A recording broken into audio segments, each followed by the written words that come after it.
The film opens with a tense chase as Heinrich, a Nazi soldier branded a traitor, flees from his comrades. Colonel Rauch, a brutal and relentless leader, leads the hunt. Heinrich, outnumbered and cornered, is finally captured.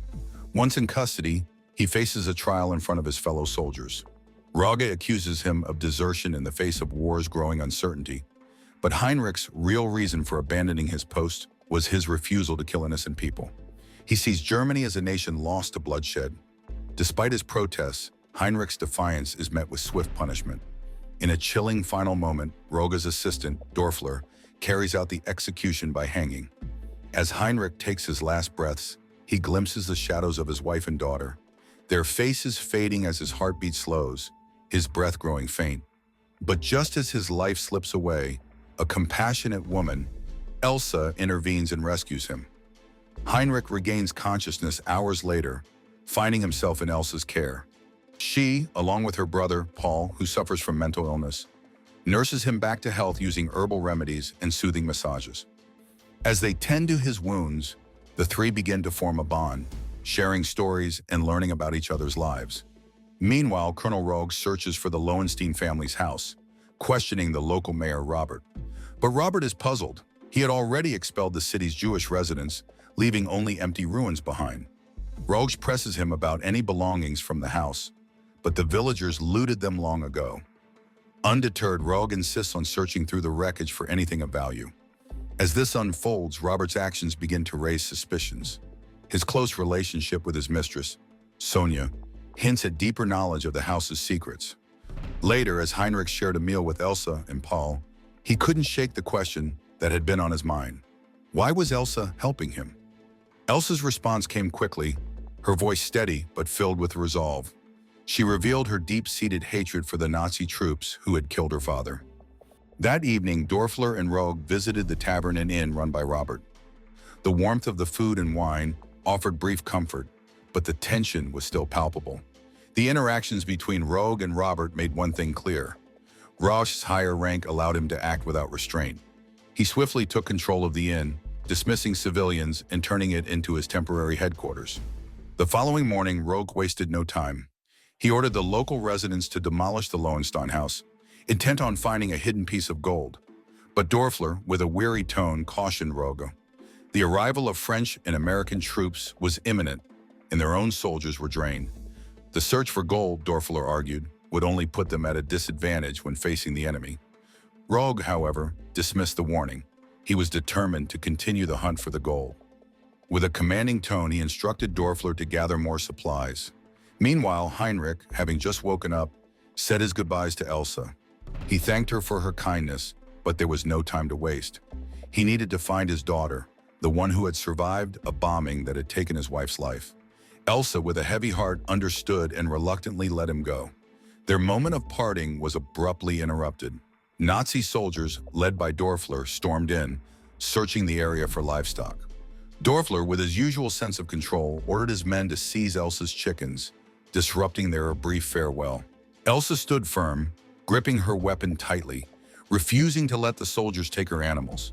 She needed them to survive, just like anyone else. Dorfler, impressed by her courage, stepped inside her house, but suspicion flickered in his eyes. He wondered if Elsa was hiding someone. Unbeknownst to him, Heinrich was already up in the attic, holding his breath.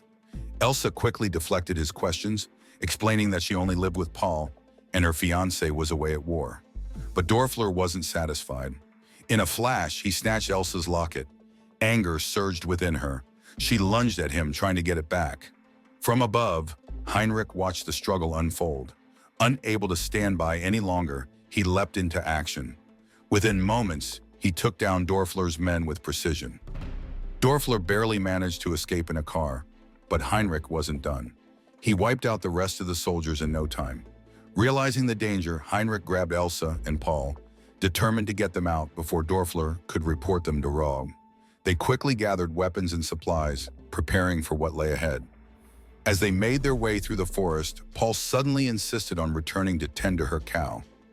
Elsa knew that going back would mean certain death, but Paul was stubborn. Meanwhile, Dorfler, now recovering at Robert's Inn, was burning with vengeance. He reported everything that had happened at Elsa's house and swore he would finish them off, including Heinrich. As evening settled in, Elsa, Paul, and Heinrich huddled around a crackling bonfire, seeking warmth beneath the looming cliff. They decided to spend the night there, with the fire offering a small comfort against the cold. Before they settled in for the night, Heinrich voiced his deep fear. He hadn't seen his daughter since she was born and worried she wouldn't recognize him. Elsa, offering a calm reassurance, promised him everything would be fine. The next morning, panic struck when Paul suddenly vanished into the forest. Elsa, alarmed, immediately set off to find him. Eventually, she discovered Paul had gone back to their house to tend to the cows. But it wasn't long before Dorfler and his men captured him.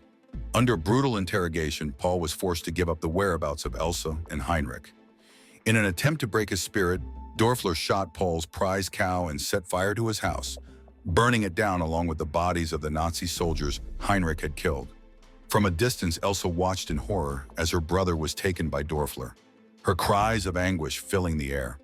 Meanwhile, Rog, still unable to locate the Lowenstein family's hidden gold, grew frustrated. He summoned Robert, demanding answers, but Robert feigned ignorance, denying any knowledge of its whereabouts. Convinced that the city's inhabitants weren't showing him the respect he deserved, Rog decided to make an example of Paul. In a cruel act of power, he ordered Paul to be hanged in public. Meanwhile, Heinrich and Elsa had made their way into the city, where they found themselves surrounded by a growing crowd, unaware of the terrible fate that awaited Paul. Soon after, a priest stepped forward, stopping Rog from executing Paul. In retaliation, Rog ordered Dorfler to attack the priest. Elsa, watching this unfold, felt an intense urge to join the growing crowd, but Heinrich stopped her, insisting they wait. The two quickly turned to Irmgard, a local resident, for help. Meanwhile, Paul was dragged to the upper floor of the church, where his death seemed certain. Before the execution could take place, one of Rog's soldiers taunted Paul, calling him the Hunchback. Paul, driven by rage, shoved the soldier, sending him tumbling from the top of the tower. Chaos erupted in the church as Heinrich and Elsa managed to slip inside unnoticed. Paul, losing control, began shooting at Roga's troops, but his defiance was short-lived. Roga swiftly ended the struggle with a fatal shot to Paul's head. Elsa, seeing her brother drenched in blood, couldn't hold back her tears, but there was no time for grief. Roga would be looking for her outside the church. As he threatened Robert and the rest of the residents, he made it clear that he'd shoot them one by one if no one revealed the whereabouts of the Lowenstein family's gold. It turns out Elsa takes a shot at Rogi, firing several rounds, but none of them land. To her surprise, instead of firing back, Rogue watches her intently, clearly intrigued by her. Meanwhile, Dorfler and his men focus on chasing Heinrich, but Heinrich, ever resourceful, has a bag full of grenades. The church rooftop quickly becomes a battlefield, and a fierce shootout erupts. With his ammo running low, Heinrich knows he needs to outthink Dorfler. He backs them into a corner and tosses his last grenades. Adrenaline kicking in, he makes a desperate leap from the roof. But just as he thinks he's escaping, soldiers on the ground catch him in midair. Without hesitation, Heinrich takes them down. But Dorfler isn't easily defeated. Heinrich throws everything he has into their final confrontation. Just as he's ready to end it, American planes roar overhead, launching an unexpected attack on the city. Taking advantage of the case, Heinrich stumbles his way to Irmgard's house to recover from his injuries. There's no way he can take on any more enemies in this condition. Irmgard, seeing his wounds, quickly tends to him. She lets him stay, but the sight of Heinrich reminds her of her son, lost in the war in Italy. The priest arrives soon after, having just buried Paul. Heinrich asks about Elsa and why Roga's forces are in the city, his questions hanging in the air. The priest discloses that Elsa has been captured, and Roga's mission in the city is clear: find the Lowenstein family's gold. Down in the basement, Robert sneaks away to meet his two friends, Hebler and Wilhelm. The three of them know exactly where the gold is hidden, but Robert keeps it to himself, worried that revealing the secret to Rog could endanger his son's life. Just as he's about to leave, Sonia catches him off guard, striking him. She orders Wilhelm to finish the job with a shovel. Elsewhere, Elsa sits with Rog in his room, where he set up a romantic dinner. He remarks how Elsa resembles his long-lost love, a Jewish woman he couldn't marry. This tragic past haunts Rog as he recounts the moment he killed her lover. a memory that lingers as he takes an engagement ring, long hidden in his gouged-out left eye, and slips it onto Elsa's finger, kneeling before her. Meanwhile, the priest and Irmgard discuss the fate of the Lowenstein family, the only Jewish family in town. They reflect on the horrors brought by Hitler's regime, the wrongful persecution of innocent people like the Lowensteins, who met a brutal end. Amidst the chaos, Sonia and her group discovered a gold nugget and hid it in a tomb, intending to retrieve it later. But when they returned, the tomb holds only a Bible. To their surprise, they learned the priest had taken the gold and hidden it in the church. Heinrich convinces the priest to hand it over to Roga, hoping it will buy Elsa's freedom. While Roga sleeps, Elsa quietly slips away. As she moves through the room, her eyes land on a strange agate on Roga's finger. She carefully turns it and finds a hidden pill. Just as she's about to remove it, Rogue stirs, waking up. Thinking quickly, Elsa feigns affection, kissing him and secretly transferring the poison pill into his mouth. On another hand, Sonia and her comrades track down the priest, cornering him with shovels raised. At the same time, Heinrich tosses a lump of gold into the inn, hoping to draw Dorfler out. He offers all the gold in exchange for Elsa's release. But when Dorfler checks the superior's room, he's taken aback to find Roga dead and Elsa gone. Seizing the moment, Dorfler steps up, taking command of the troops. He quickly formulates a plan to mislead Heinrich, using Robert's wife as a stand-in for Elsa. His goal is to catch Heinrich off guard and strike when the time is right. Meanwhile, Elsa, having just reached Irmgard's house, is startled by the sound of an explosion. Though unarmed, she stumbles upon a hidden cache of guns, once used by Irmgard for hunting. Elsewhere, Sonia's group tightens their grip on the priest, pushing him with physical force. But he remains unbroken, taking hit after hit without giving in. Similarly, Dorfler intensifies his interrogation of Heinrich, even offering his own blood to keep Heinrich alive, all in hopes of finding the gold's hidden location. The next morning, the priest guided Sonia and her group into the church, where they were set to claim the gold. Sonia had plans to kill him once they secured their prize. But things quickly took a deadly turn when an explosion erupted from the gold casket, taking out Sonia and her team in an instant. The blast left chaos in its wake. Moments later, Dorfler and his soldiers stormed in, their eyes widening at the destruction before them. Some gold nuggets remained scattered among the wreckage. Dorfler wasted no time. He shot the priest, removing him as a threat. He then barked orders to his men, telling them to gather what was left of the gold. Outside, Elsa stood watch, her finger steady on the trigger of a bazooka. She fired, sending a blast into the church and sealing the entrance with a collapsing wall. Amid the confusion, Irmgard seized the moment, unleashing her fury and cutting down Dorfler's soldiers with precision. When Irmgard saw the priest's lifeless body, something inside her snapped. She became a force of nature, relentlessly striking Dorfler with deadly intent. She managed to wound him, but as she raised her weapon for the final blow, a gunshot rang out. Irmgard collapsed, a bullet in her head. Elsa, watching the carnage unfold, was consumed by rage.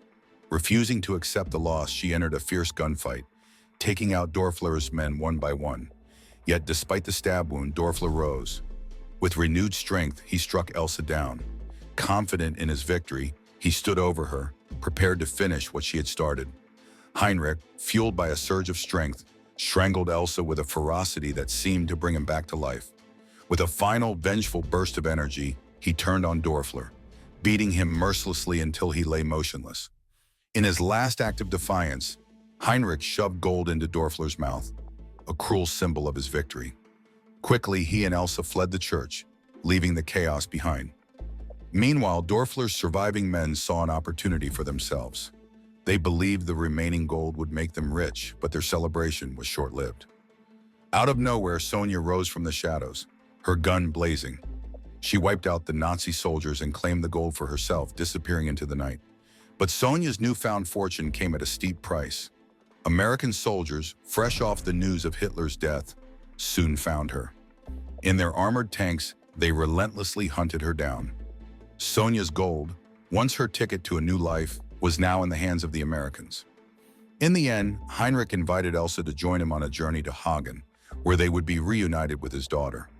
Overcome with joy at the thought of seeing her again, Heinrich's heart lifted. and the story wrapped up on a hopeful note, bringing closure to their turbulent journey. So the moral of the story is chasing gold, revenge, or power might seem worth it in the moment, but in the end, compassion, courage, and doing what's right are the only things that truly last.